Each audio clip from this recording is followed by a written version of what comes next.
Today, I'm super excited. I get to meet with Alex Luster from the Story Hive. How you doing today, Alex? Doing good. How are you? Good, thank you. It's another great day in Houston to have the air conditioning on. Oh, absolutely. Yep. Yes, for sure. And I see you got some gear behind you there.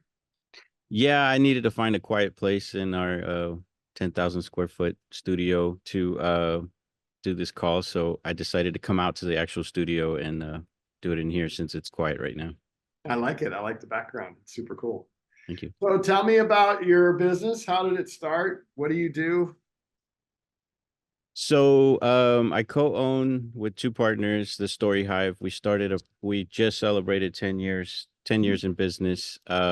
We are basically documentary filmmakers, and we do that through we do storytelling through documentary live action film and also animation.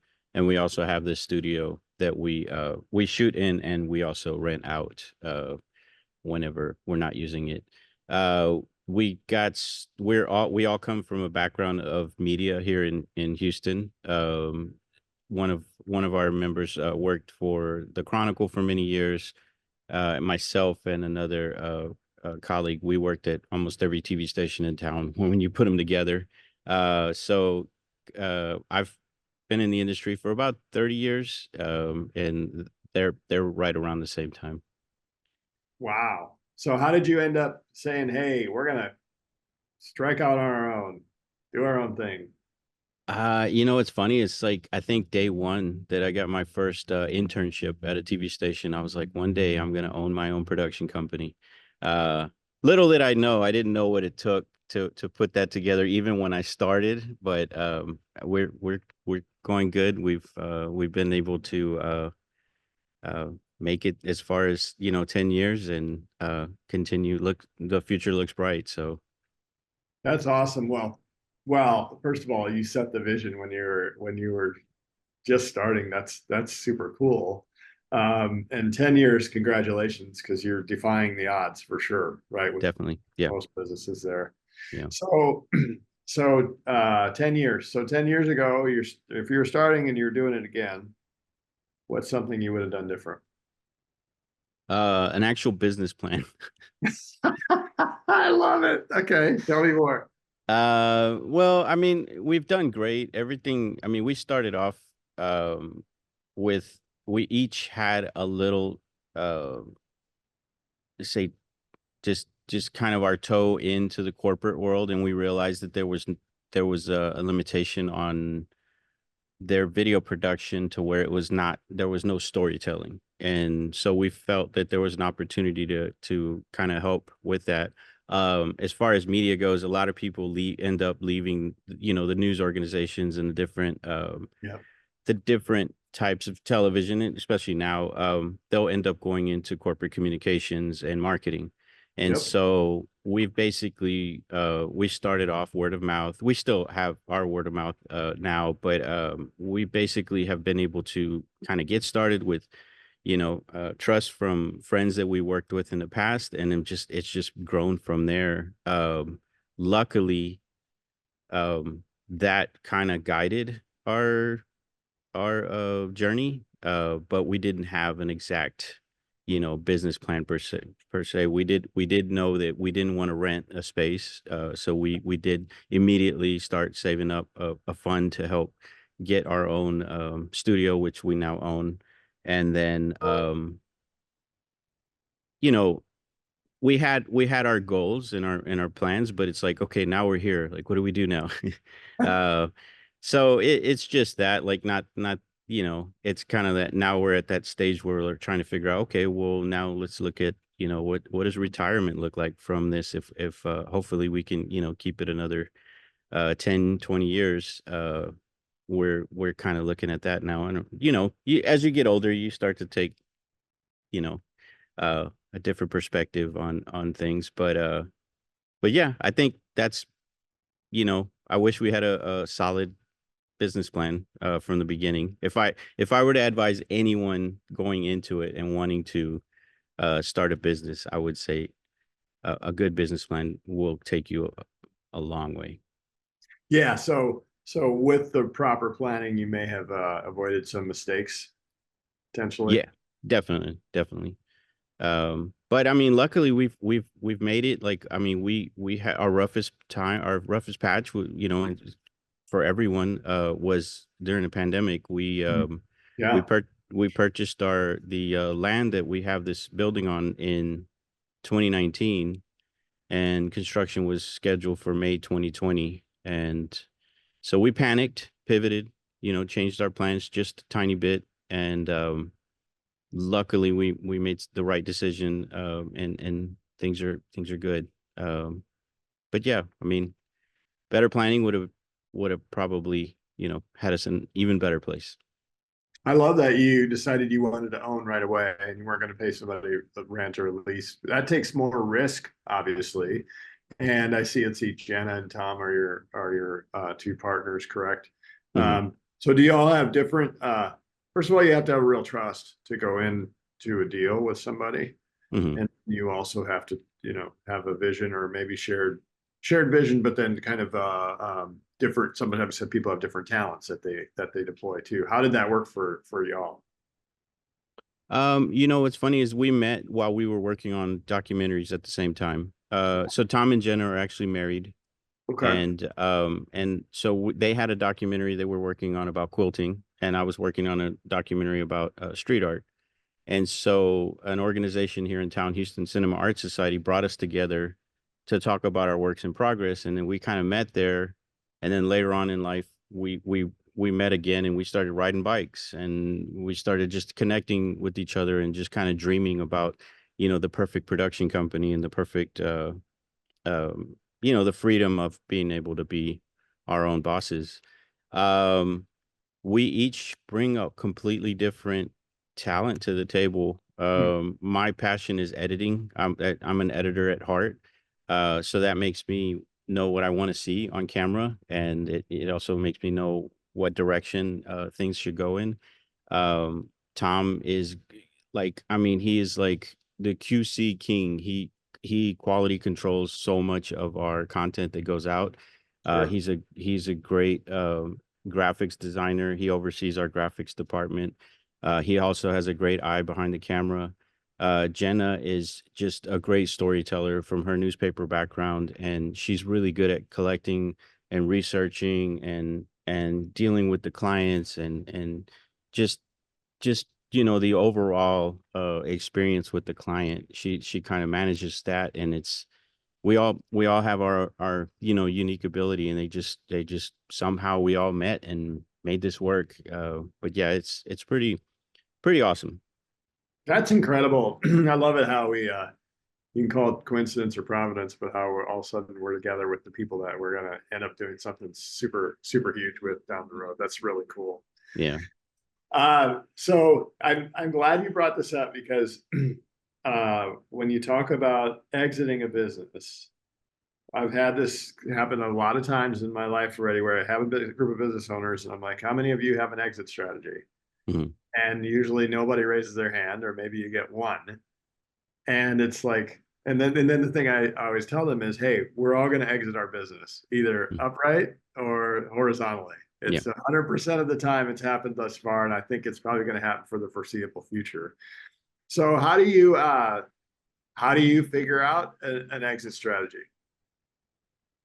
Well, I mean, the challenge for us has been our age difference. That kind of presents a unique question to where, you know, hey, do we all, because everything has been absolutely fair between the three of us. We do everything equally. Everything we do, we make sure that we each, you know, are represented equally in the entire process.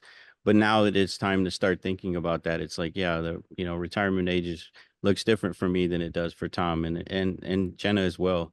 So that's, I think, the part where we're figuring out. I think we're at a point where we feel better about it, and we realize obviously that I'll need a little more time than they will. And I mean, I have kids, they don't.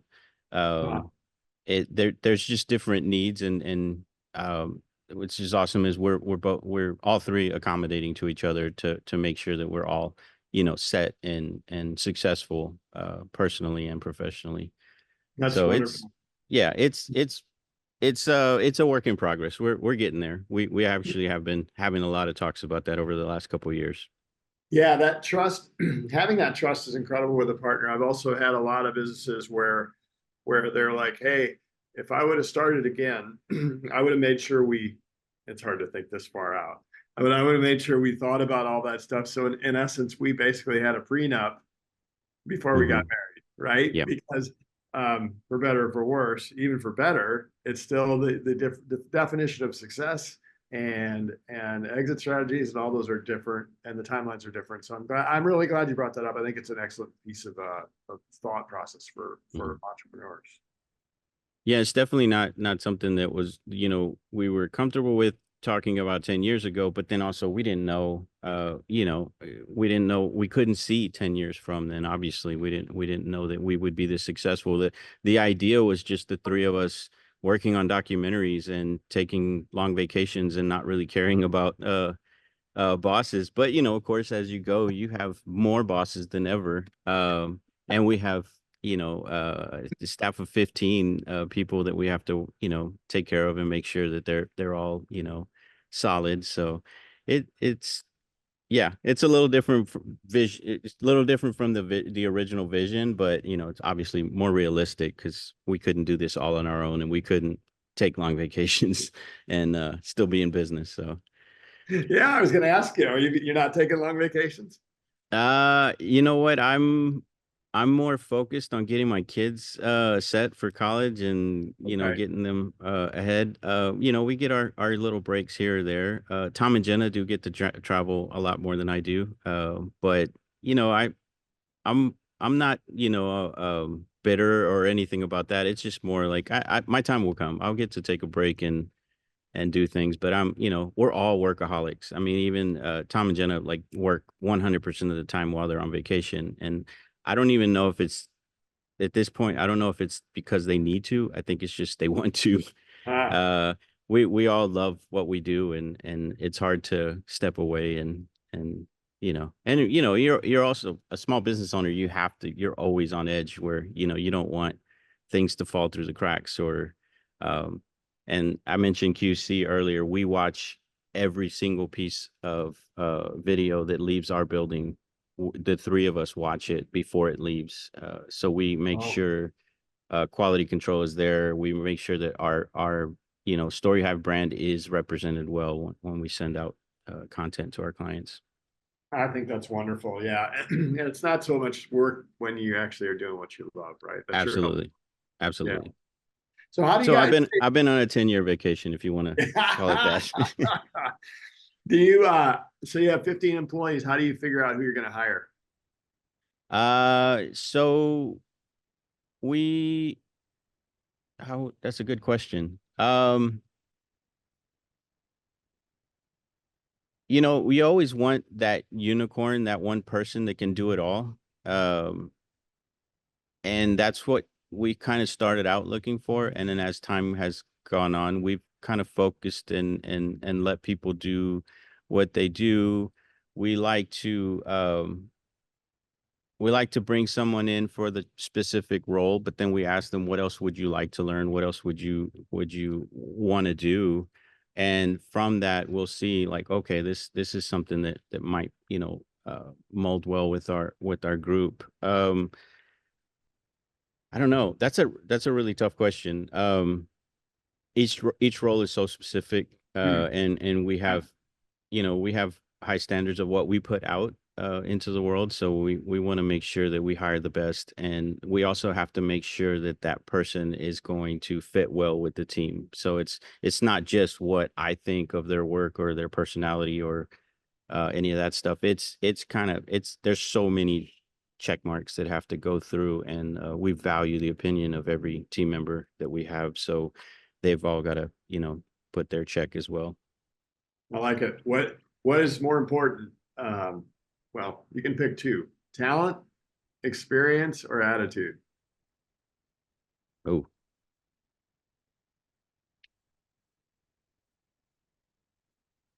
Well, attitude for sure. Hmm.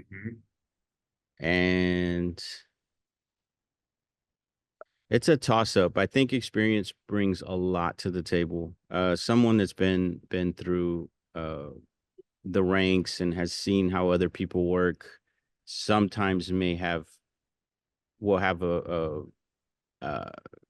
more value with us because of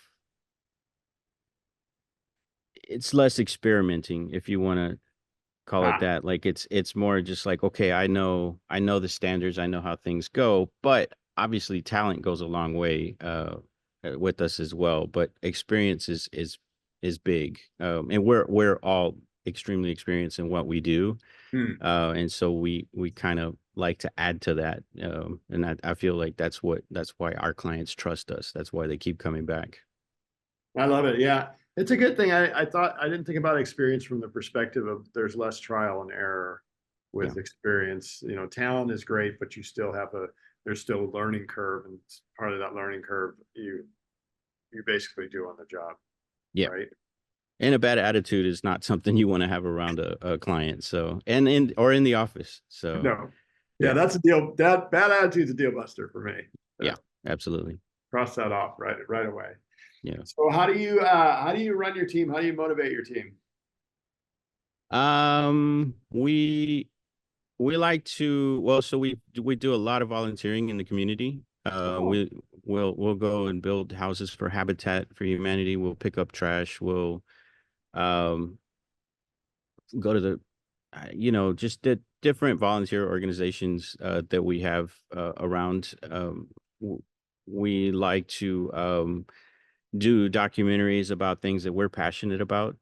So I feel like we also ask them like what's important to you, what would you like to volunteer with, or what story do you want to tell, and then of course we have our happy hours. Who doesn't love that?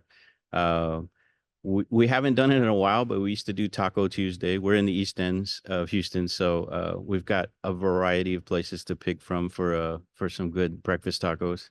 nice. Uh, so yeah, I mean, we try to do as much as we can to just keep them happy and keep talking with them outside of just the everyday tasks. That is awesome. I love that. I love that sense of community and caring. How do you um how do you balance that with we got to get all these projects out in time and we got to, grind? Or does it just you take time when you take time? I mean, obviously, work comes first. Deadlines are important. So we'll we'll we find a way. We just somehow we find a way to make some time for ourselves and make sure that the team knows that they're appreciated. That's good. I love it. All right, a couple more questions. Tell me about your journey as an entrepreneur, and if you had one piece of advice for a young, or doesn't have to be young, a young entrepreneur that doesn't have much experience, what would be the one like thing? You said business plan earlier, something you change. Is there anything else that you'd say, hey, you got to know XYZ? I think so. It's great to focus on one craft and be really good at that. But I think it's good to experiment and document that experimenting and show that you're trying different things, that you're open-minded and um I mean you've got to try every role there is. So you just to give you a perspective of in our world, there's pre-production, there's production, and there's post-production, and then there's many roles within that. I think it's good to kind of take a seat and into each of those roles and just try your best to see, okay, well, A, am I better at this? Hmm. Or B, do I learn something from this to make what I do better? For me, like I said earlier, I'm I'm an editor at heart. So I feel like that makes me understand exactly what I want to see when I get behind the camera. Good. Because I've seen so many other people's footage and I know what their abilities are. I learn from them from seeing their footage, but then going out and actually shooting it myself, and trying different things and realizing, oh, okay, I see their limitations that they're running through. Or, like, because you expect, as an editor, you're just looking at footage and you're thinking, man, I wish they would have got this one shot, but once you get out there and you realize, oh, okay, well, the client's over your shoulder, or the room was tiny, or I mean, there's so many different things. And then, like, I'll get step into doing audio, and then I'll realize the limitations that are out there. And Sure. uh script writing, getting in there and kind of going back and forth with the client to iron out a script, and you kind of start to see, oh, okay, I need to think this way for the client when I'm putting these things together. It's Mm. it's it's just a different it's just a different perspective of the entire process. Um, yeah, I think it's just putting yourself in different situations. And then, like I said, document it for yourself. Obviously, it'd be cool to put it on your social media, that kind of stuff, but document it for yourself so that you understand, like, write down, like, okay, what did I learn from this? What are the pros and cons of doing this? Do I want to do that again? Um, but just, yeah, try different things. I like it. Perspective gives you a appreciation for what the output is of that project for sure. That's great. Absolutely. And what's your unique? So I'm going to sell your services to somebody. What's your unique selling proposition? What makes you different from your competition? Um, we're storytellers at heart. We've got many years of experience telling stories in short form, long form, um, written, video, film, um, even non-documentary type videos. So we know um, how to connect, how to captivate, how to get your message across to the person. We think of the viewer benefit. What are they getting out of watching this? But at the same time, we're thinking, what is the client trying to communicate to the viewer? And I think that's where our experience really shines, because we know how to do that. We really do know how to. It's great to have all the flashy, new technology, and all the, shiny new tools and cameras and lights and all these different things.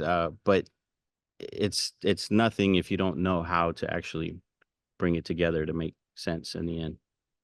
That's wonderful. Um, okay, last question. Favorite story documentary that you produced or your team's produced, and can we access it or see it? Um, so speaking of experimenting, while I was working in television here in Houston, I grew bored of the way news was told at this particular station, and I thought, man, I really want to tell my own story. I want to take a subject, and I want to tell the story of that subject from different perspectives, and not have any bias, not have any agenda, not have anything. Just explore it, document it, put it together, and put it out there, not try to sell anything. So I basically stumbled into street art through some friends here in town, and I started documenting these guys that were making posters to put up on the streets. Cool. In the middle of the night or even during the day, they'd put them up illegally, and I was just intrigued, like, wow, this is cool. Like, you're putting all this work into these posters, and you're going out there, taking the risk, putting it up there, and then the chance, if anyone sees it, or if they don't see it, or if it gets taken down. I mean, so I kind of just took that and ran with it, and I documented the process of putting up street art. Then I documented the process of the guys that take down the street art. I got the politicians saying it was terrible, or if they liked it or not. I found an art collector that would love street art and would go to their art shows and buy all of their products. I found an Oh, everyday citizen that was moved by something in a negative way, or maybe positive. But basically, I just kind of found these different perspectives and just put something together. And that was my way of experimenting on how to put that all together, like find it myself, make the phone calls, do the Hmm. research, find the people, and then go out and shoot it and do the interviews. Shooting in the middle of the night, with three kids at home. So it's, and sometimes, one in the car seat while I'm out shooting. Oh my uh, goodness. so I mean, it was a great experience. Like I said, experimenting. Like it gave me a true perspective of putting an entire project together and learning the hard way how not to do things, Hmm. and how I could have done things better. But yeah, just yeah, putting something together and just seeing it come together. I look at it now and I'm like, oh gosh, there's so many things that I would change. And uh but like I said, it was an experiment. So it's called Stick 'em Up. Okay. It's Pick them on up. yeah, it's on YouTube. It's for free. You can watch it. It's if you type in Stick 'em Up documentary movie, maybe Houston, it'll pop up. Stick 'em up is, obviously a common term. You'll probably see a bunch of music videos or something. But if you look for those terms, maybe even type my name in, it'll pop up. And it's I want to say hour and 10 minutes. Wow. And it's you'll kind of see it's if you're from Houston, it's kind of cool to see how much the city has changed from then. I shot it in 2008, finished it in Wow. 2011. It was invited to uh, we were invited to exhibit it at the Museum of Fine Arts for multiple screenings, and it sold out quite a few screenings. Um, Wow. That's but amazing. yeah, yeah, it was a really cool, just a complete, experience with that. And it taught me a lot, and it's brought me to where I am today. That's awesome. Well, thank you for sharing that. I'll definitely have to check that out. So Alex Luster, the Story Hive, thoroughly enjoyed our time together. Can't wait to see Stick 'em Up, Houston. I'll look it up. It'll be great. Thank you so much for your time. Thank you so much. All right.